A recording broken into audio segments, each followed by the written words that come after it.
حضور اکرم صلی اللہ علیہ وسلم ایک دفعہ بیٹھے ہوئے تھے، حضرت علی تشریف لائے اور حضرت فاطمہ بھی ساتھ تھیں، اور اللہ کے نبی ایسے رو رہے تھے کہ ان کے رونے کی سسکیوں کی آوازیں حضرت فاطمہ اور حضرت علی کو سنائی دے رہی تھیں۔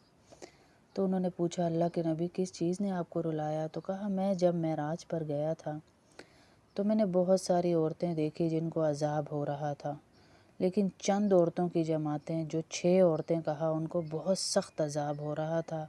میں نے دیکھا پہلی عورت کو کہ اسے بالوں کے ذریعے لٹکایا ہوا تھا۔ اب ذرا سوچے، بال کتنی نازک چیزیں ہیں۔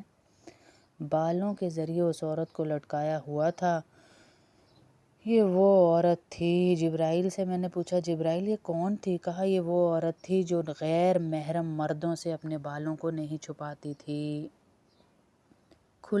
کھلے سر باہر نکل جاتی تھی۔ یہ وہ عورت ہے، اس کو جہنم میں یہ عذاب ہوگا۔ آج تو ہم بڑے ماڈرن ہیں، کل دیکھیں ہماری کیا بننے والا ہے۔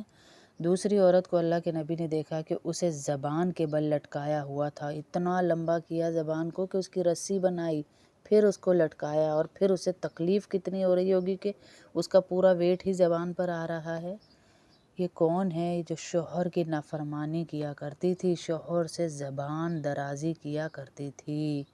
تیسری عورت کو دیکھا کہ چھاتیوں کے بل لٹکی ہوئی تھی۔ یہ وہ عورت تھی کہ جو شادی شدہ ہونے کے باوجود ناجائز تعلقات رکھتی تھی۔ چوتھی عورت کو دیکھا پیر سینے سے بندھے ہوئے اور دونوں ہاتھ سر سے۔ یہ وہ عورت ہے جو فرض غسل ہو جاتا ہے نا، فرض غسل مینسس کا ہو یا ہم استری کا ہو، اس سے جنابت سے پاک نہیں ہوتی تھی اور نماز سے لاپرواہی کرتی رہتی تھی، ابھی کر لیتے ہیں ابھی کر لیتے ہیں۔ اب تو فیشن بن گیا ہے نا 1 بجے اٹھنے کا،